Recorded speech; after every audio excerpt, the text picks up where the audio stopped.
기도하시겠습니다. 하나님 감사합니다. 너무나도 귀한 우리 귀한 성도님들과 함께 한 주를 마무리하며 주의 말씀 앞에 서게 하여 주시니 참으로 감사드립니다. 하나님, 이 시간 말씀이 선포될 때 성령 하나님께서 우리 가운데 함께 하여 주셔서 이 말씀을 통하여 하나님의 뜻을 우리의 심령 가운데 새겨주시고 놀라운 주님의 은혜로 말미암아 온전히 믿음으로 굳게 서는 귀한 시간 되게 하여 주옵소서. 우리 주님 예수님의 이름으로 기도합니다. 아멘. 성도 여러분, 이번 한 주 잘 보내셨습니까? 지난 한 주 동안, 이번 한 주 동안 우리 성도님들을 가장 기쁘게 했던 일이 무엇이었습니까? 우리 성도님들을 가장 행복하게 했던 일이 무엇이었습니까? 한번 생각해 보세요. 이번 주 동안 뭐가 내가 가장 기뻤나? 뭐가 가장 행복했나? 한번 생각해 보시기 바랍니다. 이 목사님 중에 차성진 목사님이라는 분이 계신데 그분이 쓴 책에 보면 사람을 행복하게 하는 게 세 가지가 있다고 합니다. 첫 번째는 소유, 또 다른 하나는 꿈, 또 다른 하나는 사랑입니다. 소유, 꿈, 사랑, 이 세 가지가 사람을 행복하게 하는 힘이 있는 것들이라고 이야기를 하였습니다. 근데 이 말이 참 와닿습니다. 갑자기 소유가 확 늘어났다고 해보세요. 얼마나 기분이 좋겠습니까? 내 통장에 만불이 딱 찍혔다. 그 생각만 해도 우리가 행복하잖아요. 소유가 우리를 행복하게 합니다. 또 우리의 삶 가운데 어떤 소망이 생기고 꿈이 생기면 우리가 그게 참 행복해지고 그것이 참 우리에게 힘이 될 때가 많습니다. 또 우리의 삶에 사랑이 생겨나거나 그 사랑이 깊어지는 일들이 일어나게 되면 또 그것을 통해서 우리는 행복감을 느끼게 됩니다. 성도 여러분, 지난 한 주 동안 이렇게 소유나 꿈이나 사랑이 깊어지고 많아지고 커졌던 그런 경험이 있으십니까? 아니면 또 이번 한 주도 다를 바 없는 평범한 날들을 살아오셨습니까? 오늘 말씀해 보면 이런 맥락에서 볼 때 우리 바울은 참 행복했다는 것을 우리가 느낄 수가 있습니다. 이 사도 바울은 앞서 말씀드린 소유와 꿈과 사랑을 모두 다 가지고 있었기 때문입니다.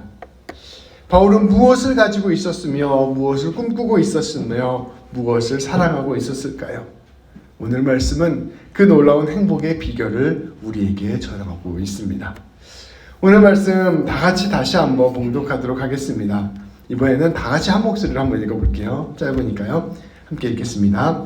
형제들아, 우리가 잠시 너희를 떠난 것은 얼굴이요 마음은 아니니 너희 얼굴 보기를 열정으로 더욱 힘썼노라. 그러므로 나 바울은 한 번, 두 번 너희에게 가고자 하였으나 사탄이 우리를 막았도다.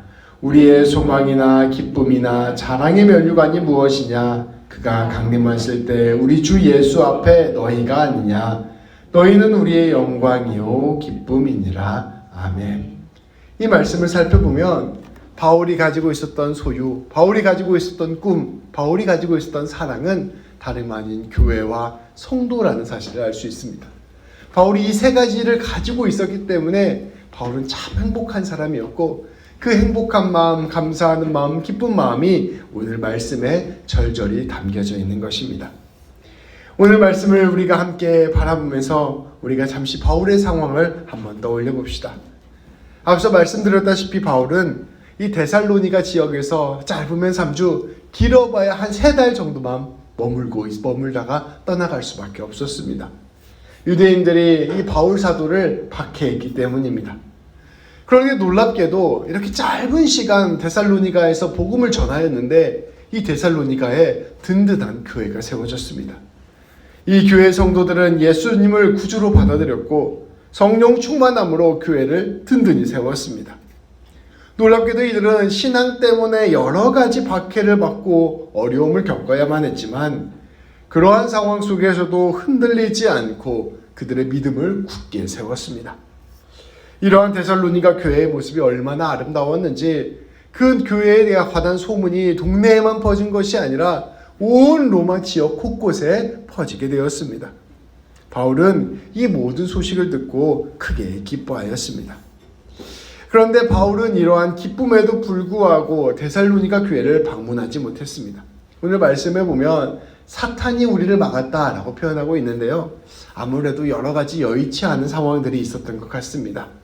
아무래도 박해가 심하고 또 방해가 심해서 위험할 수도 있고 또 여러 가지 여건이 조성되지 않아서 데살로니가 교회에 다시 찾아가지 못했던 것이죠. 그래서 바울은 자신을 대신해서 자신이 가장 아끼던 제자였던 디모데를 데살로니가 교회에 보냅니다. 그리고 디모데가 이 데살로니가에 가서 복음을 전하고 성도를 돕고 교회를 세우고 또 그들의 상황을 다 잘 듣고 와서 바울 사도에게 상황을 이야기해 줍니다. 그러니까 바울이 그 모든 이야기를 듣고 나서 보니 너무나 이 데살로니가 교회가 든든히 아름답게 세워져 있는 거예요. 그래서 그것에 너무나도 감사한 마음에 다시금 마음을 담아서 쓴 편지가 바로 이 데살로니가 전서 편지입니다. 바울은 이 놀라운 기쁨을 담아 데살로니가 교회에 자신의 마음을 전했습니다. 바울은 이 편지에서 교회가 든든히 세워진 것을 깊이 감사하고 또 그들에게 내가 얼마나 사랑으로 이들을 양육했는지를 회상하며 이 교회를 향한 주님의 놀라운 마음을 다시금 이 성도들에게 드러냈습니다. 그리고 바울은 이 데살로니가 교회에 지금 자기가 당장 갈 수 없다는 상황을 솔직히 고백하고 그럼에도 불구하고 내가 언제든지 이 교회를 향하여 마음을 품고 기도하고 있다라는 마음을 편지에 써서 보낸 것이죠. 그래서 오늘 바울은 이렇게 고백합니다. 형제자매 여러분, 제가 잠시 여러분을 떠난 것은 그저 얼굴이요 몸일 뿐입니다. 제 마음은 항상 여러분과 함께 있었습니다. 늘 여러분을 생각하고 그리워하고 기도하고 있었습니다. 그래서 저는 여러분을 만나기 위해서 계속해서 애쓰고 있었습니다. 여러 번 여러분들에게 가려고 시도하였습니다. 그런데 사탄이 여러분들에게 가는 것을 막고 있습니다. 그래서 제가 언제든지 이 상황이 풀리고 준비가 되면 여러분들에게 가겠습니다. 이렇게 마음을 담아서 편지를 보낸 것이죠. 바울은 그러한 상황 속에서 이 데살로니가 교회에게 자신의 마음을 꼭 표현하고 싶었습니다. 그래서 바울은 고백합니다. 여러분은 저의 소망입니다. 여러분은 저의 기쁨입니다. 여러분은 제가 자랑할 수 있는 승리의 면류관입니다. 예수님께서 다시 이 땅에 내려오실 때, 그래서 제가 예수님 앞에 섰을 때 제가 주님께 여러분들을 자랑하고 싶습니다. 여러분들은 우리의 영광이요 우리의 기쁨입니다. 바울이 마음속에 품고 있었던 데살로니가 교회, 늘 마음 가운데 주님을 향한 소망으로 붙들고 있었던 데살로니가 교회, 늘 사랑하고 있었던 데살로니가 교회가 이렇게 든든히 세워져 가는 것을 보며 그것에 너무나도 감사하고 기뻐해서 이 모든 마음을 표현한 말씀이 바로 오늘 말씀인 것이죠. 바울은 이처럼 믿음으로 잘 자라고 있는 데살로니가 교회 성도들을 이렇게 자랑스러워했던 것입니다. 감사했고 기뻐했고 영광스러워했습니다. 데살로니가 교회를 통하여 마음속 가득 교회를 세워나가는 그 소망을 품을 수 있었습니다. 이러한 바울의 고백을 통하여 우리는 바울이 얼마나 행복한 사람이었는가를 느낄 수가 있습니다. 바울이 섬기고 있었던 교회와 성도들을 마음에 품고 기도하고 사랑하고 애씀을 통하여 오히려 바울이 가장 행복한 사람이 된 것입니다. 바울은 교회와 성도들을 위하여 모든 것을 내어주고 애쓰고 있었지만 실상은 교회와 성도들이 바울을 행복하게 하고 바울을 살게 하며 바울을 가장 기쁘게 하고 있었습니다. 이 놀라운 역사를 바울은 우리에게 그대로 보여주고 있는 것이죠. 성도 여러분, 저는 어린 시절에 그 시골에서 살았습니다. 그 전라북도 군산이 저희 고향이에요. 근데 군산에 가면요, 끝도 없는 평야가 펼쳐져 있습니다. 그래서 이게 농촌 하면 이제 산도 있고 막 물도 있고 이런 생각을 하잖아요, 우리가 보통. 근데 제 군산에 가면요, 그냥 지평선 끝까지 논이에요. 그리고 그 지평선까지 펼쳐진 논이 쫙 계속해서 이어져 있습니다. 호남평야. 여기가 이제 제가 살던 고향이죠. 그래서 군산 쌀이 엄청 맛있습니다. 나중에 가시면 한번 군산 쌀을 한번. 그리고 제가 이거 여담인데, 네, 하던 얘기 들으면 제 남동생이 서울에서 어떤 백반집에 갔는데 밥이 너무 맛있더래요. 근데 이게 너무 맛있는 밥인데 고향 맛이 느껴져서 그 집주인한테 이거 군산쌀이냐고 물어봤더니 집주인이 깜짝 놀라고 어떻게 알았냐고 고향의 맛이라고 얘기했던. 아무튼 쌀이 굉장히 유명합니다. 근데 이제 그 모든 땅이 전부 다 벼가 자라고 있죠. 근데 이 벼의 생애를 크게 둘로 나눠볼 수가 있습니다. 하나는 자라는 시기, 또 다른 하나는 열매를 맺는 시기입니다. 자라는 시기에는 열심히 물을 머금고 푸른 빛을 내며 하루가 다르게 쑥쑥 하늘로 자라오릅니다. 처음에는 모내기를 하면 요만했던 그 벼가요, 순식간에 쫙 자라서 올라와요. 푸른 빛을 쬐면서. 그래서 잎도 풍성해지고 많아지고 점점 높아지면서 아주 튼튼한 벼로 자라나게 됩니다. 그런데 이제 그렇게 다 자라나게 되면, 그래서 충분히 햇빛을 머금을 수 있게 되고 충분히 그 벼에 힘이 생기면 그때부터는 이삭이 여물기 시작합니다. 이제껏 자라온 그 높은 잎, 그 풍성한 잎이 광합성을 열심히 해서 양분을 생산해내는 것이죠. 그리고 그 모든 에너지를 알곡을 결실하는 데에 집중해서 사용합니다. 다음 세대를 준비하고 성장하는 일에 최선을 다하는 것입니다. 그래서 이 알곡이 다 여물고 나면 벼는 노랗게 변해버립니다. 그러니까 열심히 자랐던 그 모든 에너지를 그 쌀에 다 넣는 거예요. 그래서 쌀이 아름답게 풍성하게 맺혀지게 되면 이제 이 벼는 노랗게 변하고 이제 죽음을 맞이하게 되는 것이죠. 근데 저는 이 벼의 생애, 이 둘로 나눠진 벼의 생애를 보면서 우리의 인생도 이와 같다는 생각을 하게 됩니다. 우리의 인생도 이처럼 전반기와 후반기로 나눌 수가 있습니다. 우리가 어린 시절, 또 청년의 시절, 우리 석하같이 어린 시절에는 우리 자신에게 집중하는 삶을 살게 됩니다. 몸과 마음이 자라고 실력이 자라는 시간을 갖는 것입니다. 이때에는 더 많이 갖고, 더 많이 성장하고, 더 많이 꿈꾸고, 더 많이 사랑받고, 이러한 것들이 참 중요합니다. 여기서 많이 받아야 사람이 점점 성장하고 행복하게 되는 것이죠. 그래서 그렇게 잘 자라는 것이 가장 중요한 일입니다. 근데 우리가 인생의 전반기가 끝나고 나면 조금 달라지기 시작합니다.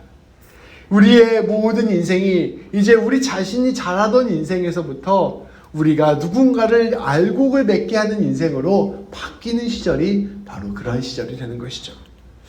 이전까지는 내가 성장하기 위해서 소유했다면 이제 후반기에는 우리의 소유를 나누기 위한 소유로 바꾸어 가야 합니다.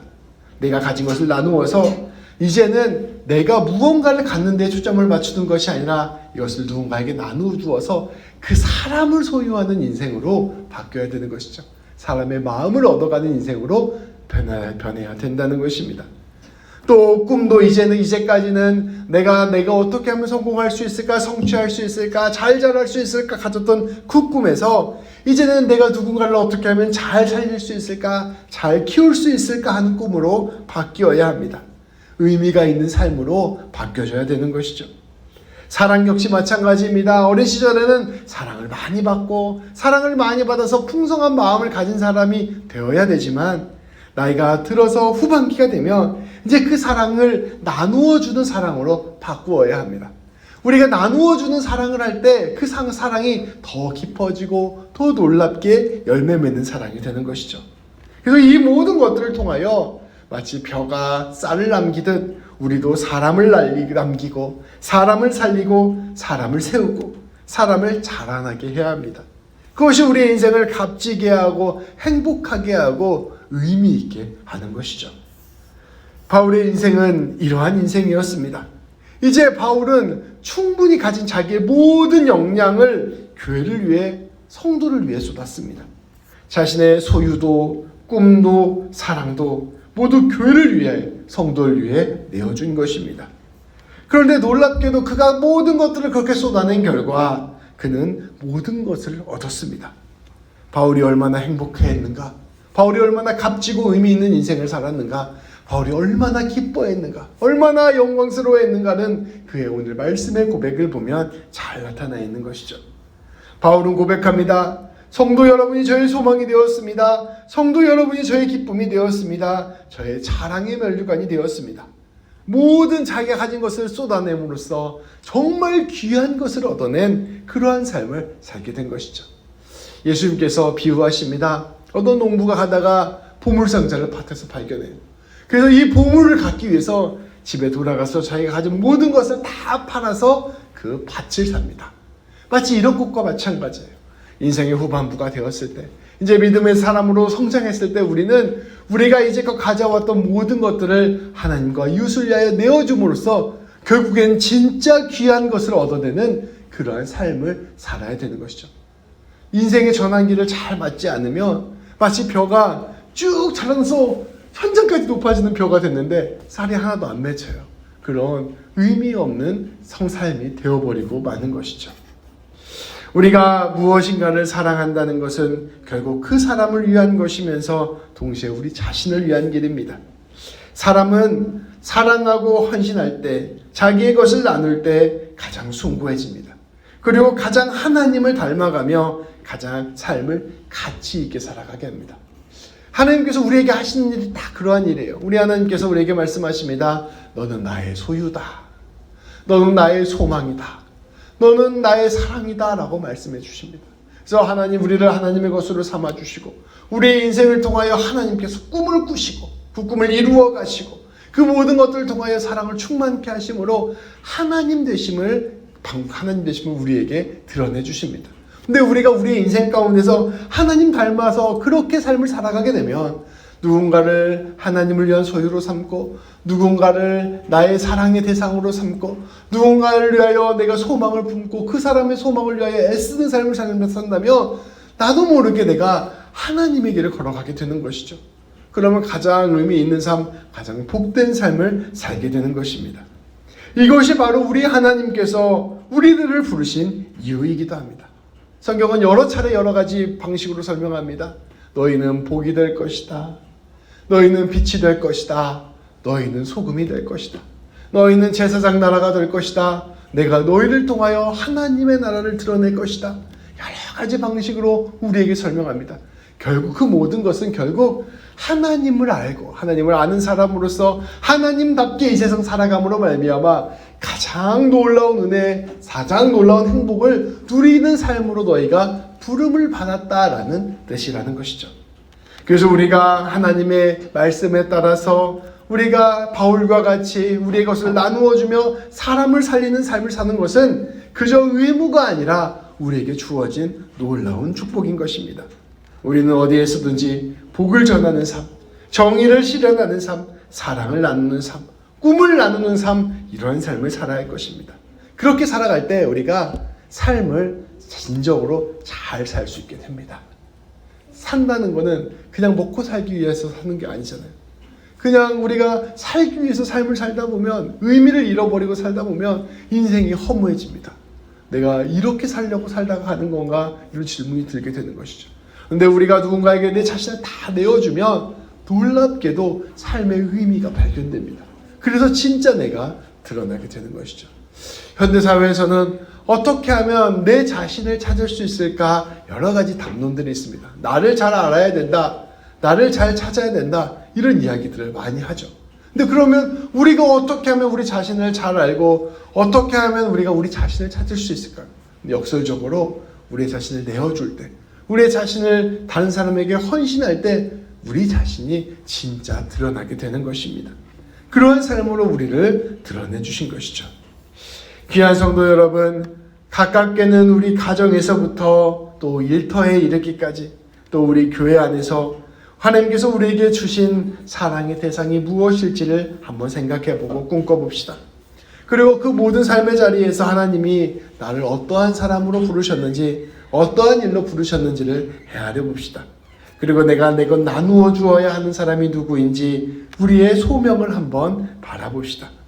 그리고 우리 교회 또한 이 땅 가운데서 어떠한 일을 주님께서 계획하고 계시는지, 하나님의 꿈과 사랑이 무엇인지를 한번 생각해 봅시다. 그 소명을 깊이 깨닫는 것, 그것을 깊이 우리가 붙든다면 우리가 일상에서의 진짜 행복을 찾을 수 있을 것입니다. 그것은 당장 우리의 삶을 두근거리게 하고 우리의 삶을 힘나게 하며 우리의 삶을 기쁘게 할 것입니다. 먹고 살려고 돈을 버는 일은 우리를 힘들게 해요. 근데 내가 누군가를 돕기 위하여 무슨 일을 하면요, 그 일이 역설적으로 참 기쁨이 되고 힘이 되고 내가 살아있음을 느끼게 합니다. 그러한 일들을 우리는 삶에서 찾아야 되는 것이죠. 이 놀라운 주님의 부르심을 깊이 깨닫고 은혜를 알고 하나하나 실천해 나가는 우리 모든 성도님들, 그리고 제가 되기를, 그리고 우리 귀한 밴쿠버 새벽교회가 되기를 주님의 이름으로 축복합니다. 기도하시겠습니다. 하나님, 행복의 참된 비결, 기쁨의 참된 비결은 내가 나의 것을 갖고 내가 나의 소망만을 꿈꾸며 내가 나만을 사랑하는 삶에서 비롯되는 것이 아니라 하나님을 닮아서 내가 나의 것을 나누어 주고 내가 하나님과 함께 더불어 꿈을 꾸고 내가 하나님과 더불어 사랑하는 것임을 깨닫게 하여 주시니 참으로 감사드립니다. 하나님, 우리가 인생을 살아갈 때 이처럼 우리가 참된 기쁨을 찾아가는 아름다운 삶 살아갈 수 있도록 인도하여 주옵소서.